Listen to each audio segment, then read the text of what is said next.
Alright, how y'all doing? I'm back again. This time, instead of a book, I'm gonna be doing a movie. Tron Legacy. So, sorry I ain't got big old graphics up on here, but yo, I'm an older dude. I'm not one of these 17-year-olds, so I don't know how to do all that stuff. I'll figure it out, probably pay somebody. But yeah, so I got a little graphic there for you. Let you know about Tron Legacy. I'm gonna come back next time and do a book, but I just want to do the movie. Yeah, the reason why I want to do this, because I just heard that they're coming out with a Tron 3.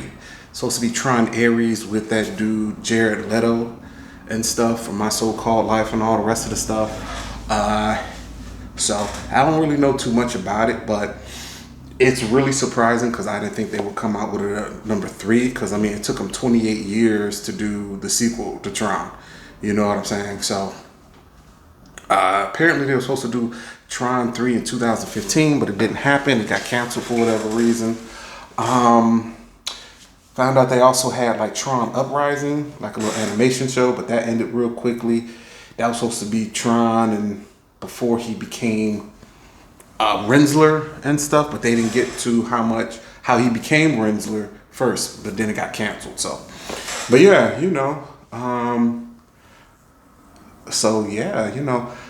basically I was a little kid when I saw Tron. I think I was like 5 or 6 years old when Tron came out in the 80s, and I loved it. I mean, everyone loved it. It was the graphics were just groundbreaking and stuff. Today it looks like crap, you know what I'm saying? But that's 40 something years ago, about 41, 42 years ago. And so, computers couldn't do what they can do now. And even back then, I really liked the fact that they anthropomorphized, computers, the digital world, bits and stuff. And that's really how a lot of stories are told. You take humans and put them in some other thing, like a lot of times you anthropomorphize animals and stuff. But now it was like, with technology.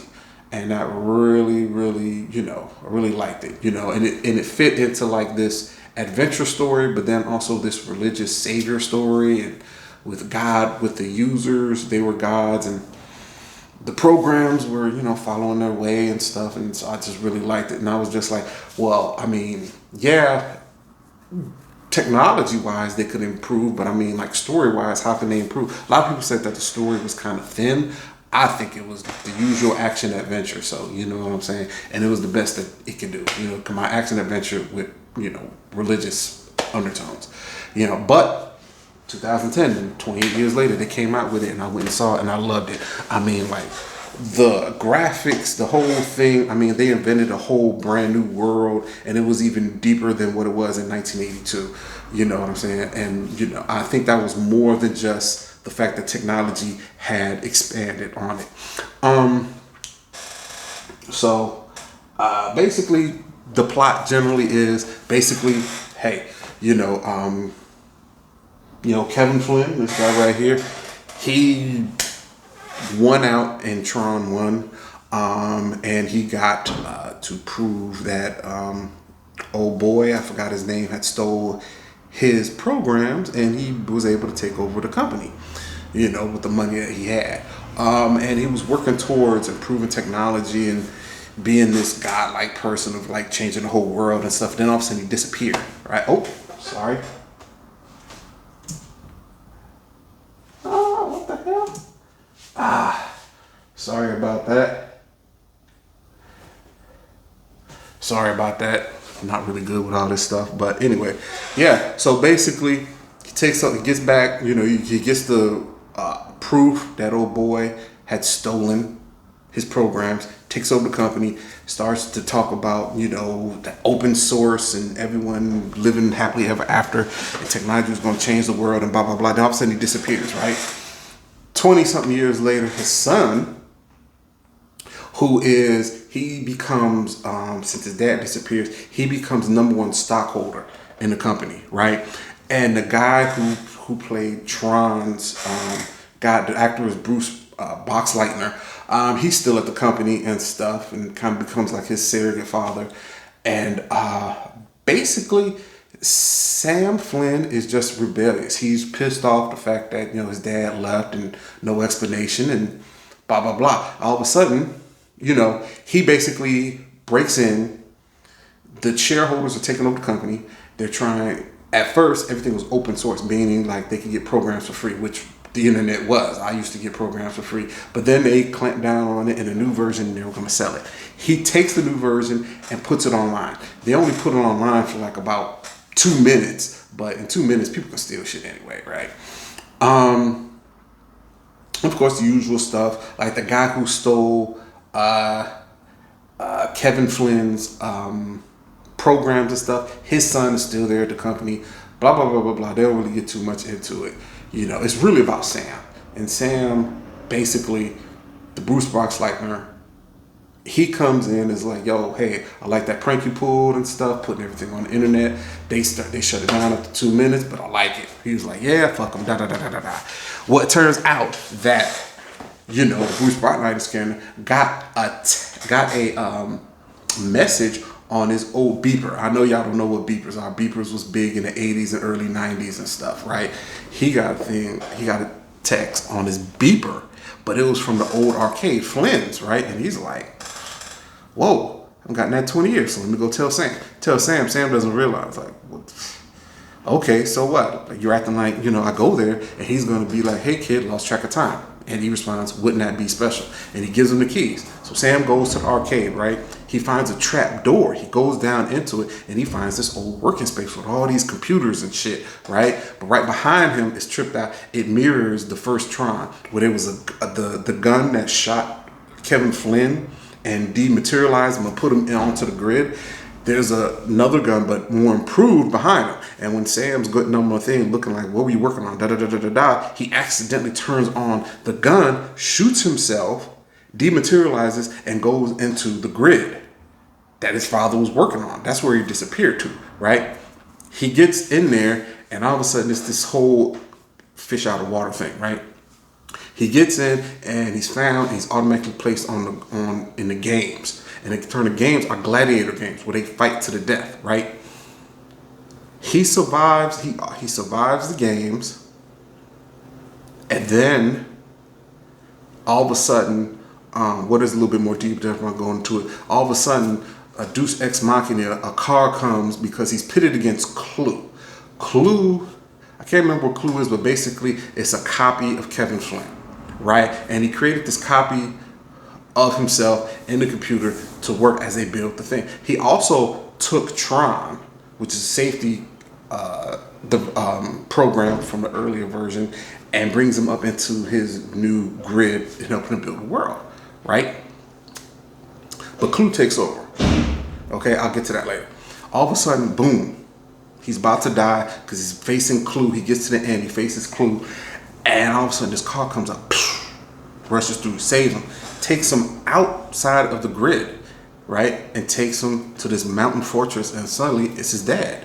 And his dad is like, Sam. It's like, Dad. It's like, you're big. It's like, you're old. Whoa. Right? They get back together, da-da-da-da-da-da, right? They eat food. What's up? Hey, what happened? Turns out while he was up in there, he was building the world, and all of a sudden Clue betrayed him and turned on him and tried to kill him, and also tried to kill Tron. But Tron fights for him, saves him, and he runs out to the outskirts, the outlands, right? And that's not where he can go so easily, right? And it turns out while they were there, sorry about that, I gotta keep doing this thing again. I know you're gonna get sick and tired of me doing this, but I don't care. You know what I'm saying? One day I'll pay for someone to do all this shit. But anyway, right? It turns out, right, that there were ISOs. ISOs were the programs that they created themselves. They just sprung out of nowhere, like ex nihilo, right? And they were independent from Kevin Flynn, right? And they were also independent from Clue. Now, Clue was programmed to make the perfect world. He saw these ISOs because they weren't programmed and they weren't following along with the programming and stuff, that these were anomalies that couldn't be controlled, so they were bad, so they had to go. And by Kevin Flynn embracing him, he was like, yo, you betrayed the mission, right? So you're not worthy. So that's pretty much the main reason. And as Flynn, he's on the Outlands, you know what I'm saying, in exile and stuff. Clue goes in, commits a genocide against all of the ISOs, okay? And reprograms everybody else. So basically he's a dictator, right? There is, I mean, you know, Flynn occasionally comes back and he finds one ISO named Cora. Cora is the one that comes in and saves Sam, okay? And he's been raising Cora out there. He's been protecting her, training her, everything, and protecting her, right? So they're out there. He's in exile. He knows he can't do anything, you know, and that's the plan. You know what I'm saying? Because if he does anything, if he tries to go to the tower, where he came in and out while he was working on the world, Clue can get out. So he basically is just in the Outlands. He's been basically meditating for like 20-something years, okay? Sam is like, yo, why the hell did you send me that, you know, text, that pager? He was like, I didn't send you a pager. It was Clue. He knew if you came in here, that would force my hand, and then I would try to go back to, that would open up the thing, because Clue can't open it up from out there. They can open it from the real world, but they can't open up the gateway in the grid, right? And also, he can't get there, he can't travel through the grid without Flynn, right? So, and then also he's at a standstill because Flynn, only thing Flynn can do to mess up and defeat Clue is reintegration, basically reintegrating, because Clue is a program of Flynn. So he'd have to reintegrate Clue into himself. When he does that, that would end the grid. It would be like God just going, or no, better, Thanos, you know, from Marvel going and ending everything. Instead of half the stuff, no, everything would be, you know what I'm saying? And he tells Sam, yo, we're not going to do anything. We're just going to wait. You know what I'm saying? If we go towards the portal right now, because basically he only has 8 hours till the portal closes back up. And he's like, yo, you know, Sam wants to leave, but, you know, Kevin's like, no, we do that. He wins. He gets to that, you know, he can go to the outside world. Can't do that. So Sam goes to Cora, is like, yo, I got to get up out of here. I can't wait. She tells him about this dude named Zeus that will get him out of there, right? So he runs off by himself, right? Turns out Cora followed him too. He goes to Zeus. Zeus turns out he's an ISO, but he renamed himself some stupid name like Kane or something, Kano or something, right? And he's basically, he has the biggest club up on the grid. It's the most exclusive club, right? So Sam gets there, and basically at the time, everyone wants to rebel against Clue. And the rebels are trying to get Kano to join them, right? Can't. All of a sudden, Sam comes in. He's like, yo, I'm Sam Flynn. Kano knows who he is right off the bat. He's like, oh, so he knows, right? So he basically pretends like he's his friend, brings him up in there. They make a deal. But all the time, he done alerted Clue, right? All of a sudden, 10 minutes later, boom, all of the henchmen of Clue comes down. But it turns out Cora, she's there, and the rebels that are there, they start fighting all of those people. Cora ends up getting hurt and stuff because she just can't. She's trying to fight all these warriors and stuff, and only so many rebels are there to fight with them, right? Then all of a sudden it turns out Kevin followed him. He gets there. He's like God there. He touches the floor, freezes every fucking thing. They run out. Boom. But one of the warriors and stuff, basically, before he goes,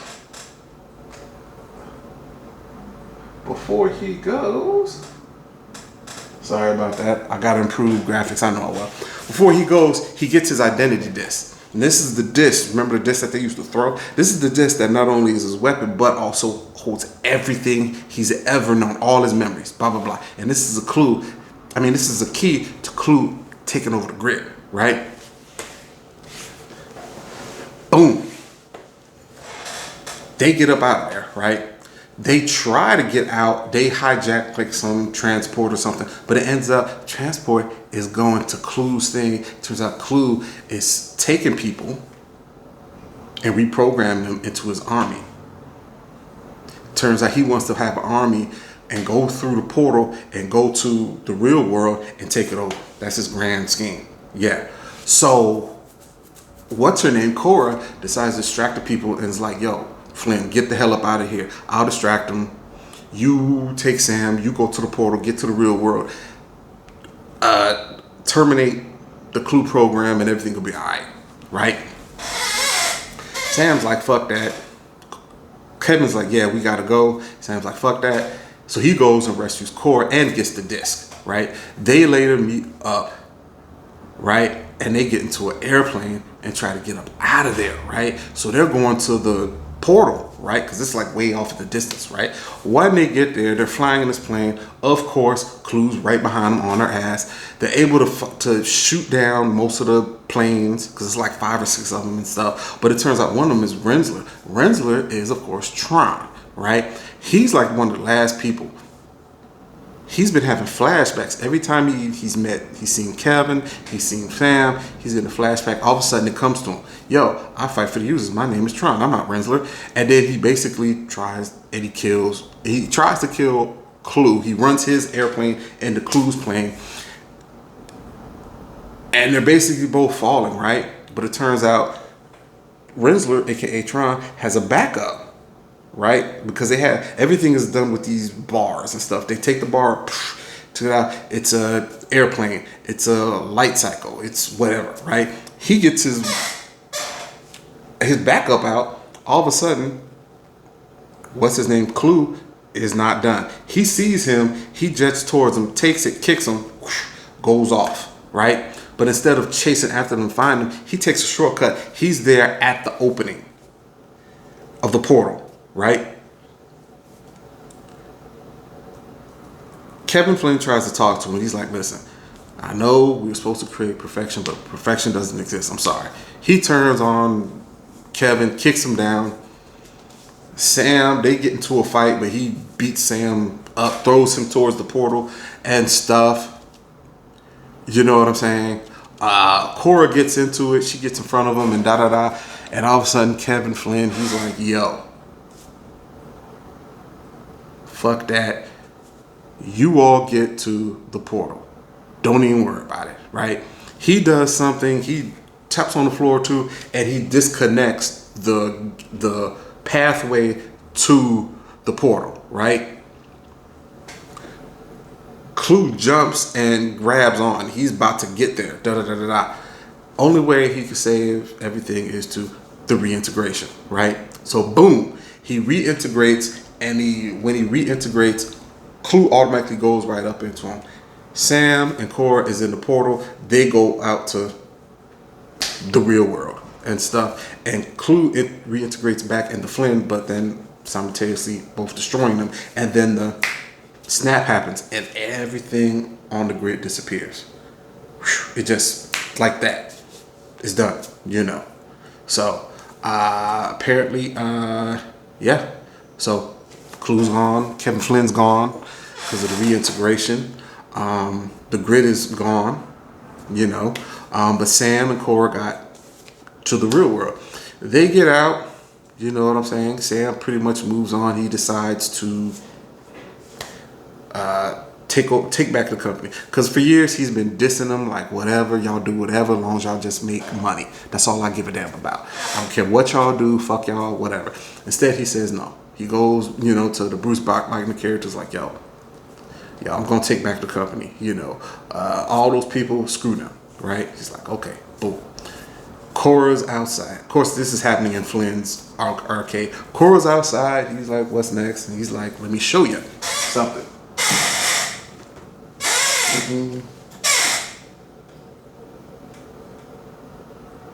Let me show you something. Man, I gotta learn how to do graphics like a motherfucker. Anyway, right? And they drive off, right?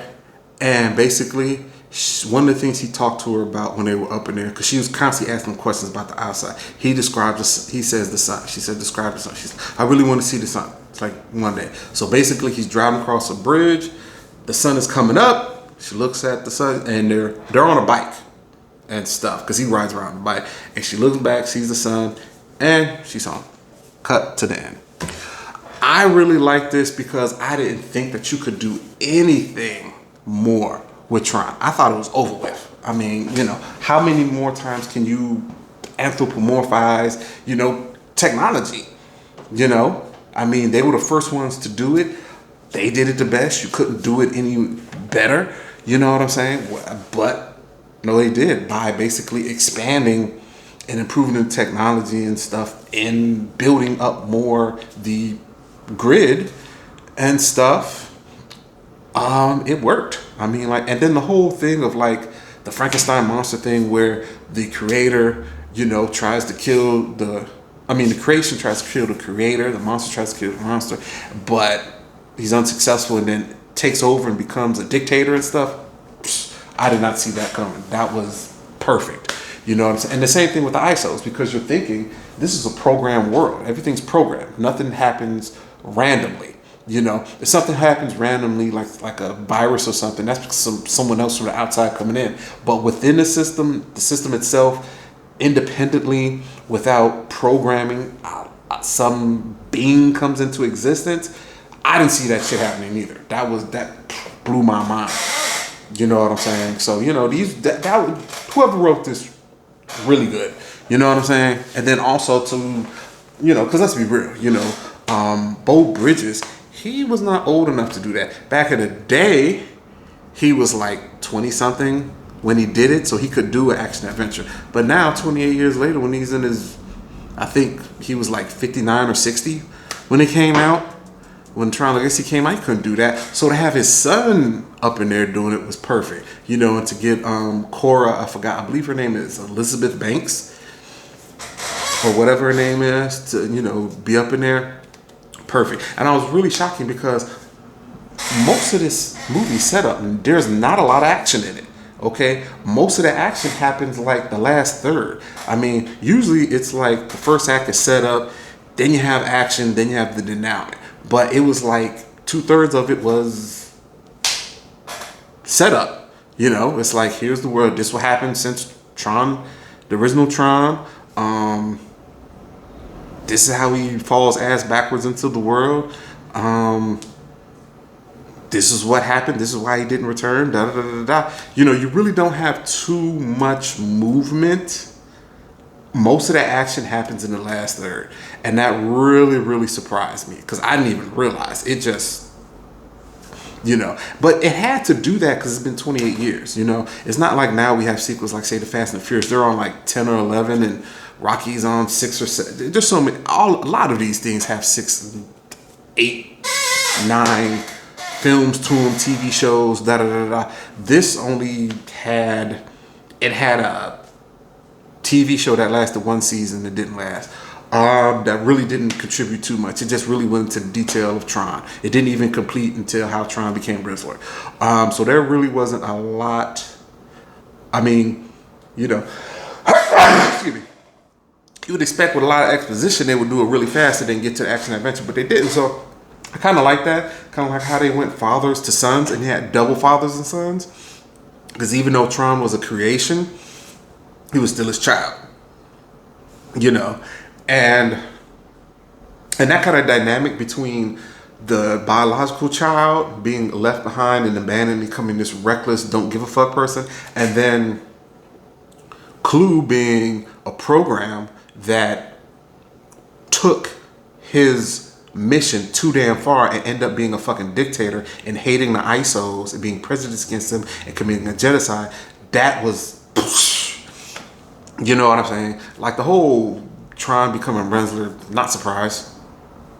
It was good. I mean, like they could have had that more in the timeline. They could have revealed that earlier, and that would have been something. You know, that would have been a great thing, but they didn't. The whole Cora thing. I mean, like, you know, they would have went. You know, they didn't give her too much screen time. You know, and stuff. You know, it was I don't know. They could, But even though I say those shortcomings, it was a great yarn. You know what I'm saying? It was a great continuation because a lot of sequels don't do shit. They just trying to make money, so they just throw stuff out there. Even if you do have a 28-year, you know, break in between them. But this was like a great continuation.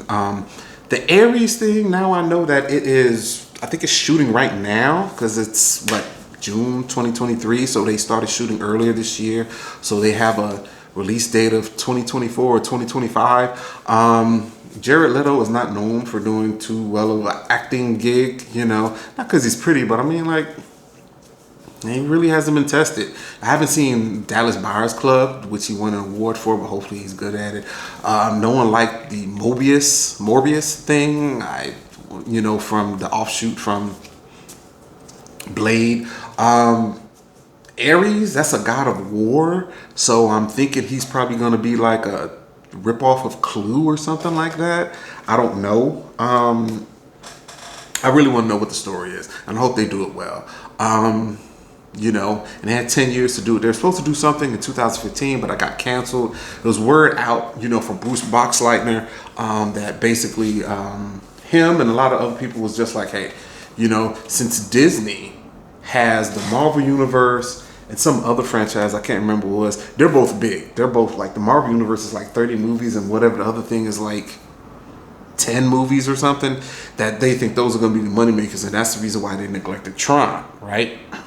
But hopefully, you know, they'll come back with this, and hopefully they'll do it well. I hope they don't do anything, because it doesn't seem like they're really motivated just to make money, so I don't think they're just going to throw anything out there. It's been, what's 13 years now, so hopefully that is good enough time to make a really good movie.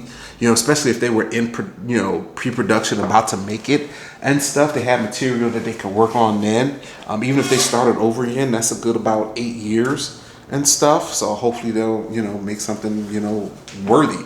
If it's good, if it gets good reviews, I'll go see it and stuff, you know. So, but hey, if anything's really worthy, I mean, when you have like 12 from Fast and Furious, which was, the first movie was garbage. That was just action scenes and stuff. And then when you have garbage, when they keep on coming up with Rocky movies, they keep on coming up with Indiana fucking Jones. That dude is 80 something years old. The Indiana Jones guy. How the hell are you gonna do that? The Bruce Willis with his Die Hard thing, they keep on coming up with that. He's about 70. You know what I'm saying? You know, even Arnold Schwarzenegger has officially retired from, I mean, like his last action stuff, he kept on doing inside jokes. I'm old, you know. So yeah, you know, that's really good. The fact that they're spacing, you know, you have 28 years sequel for the first one. Now this next sequel is going to be 14 to 15 years. So I hope they actually took that time to actually make a fucking story. And I hope also that they come up with great graphics. Because this, I mean, the first one in 1982, the graphics were great. It was groundbreaking. This one, the graphics, you know, technology was kind of but they made a whole fucking world. Turns out the guy Kosinski, he was like in the architecture, so he brought that there and made it really good. Now that it's 14, 15 years, I hope they like evolve and expand the world and do some different stuff. You know, I'm really looking towards them to do, and like I say, if they do a good job, hey, what? All right, man. So that's my thing. The next thing, more than likely, going to be a book. I don't know. I might do the Afropunk documentary, since I did the, you know, book on that. The graphic novel on that. Right now, I'm reading another graphic novel and more books and stuff. So we'll see how that goes. All right, next time. Later.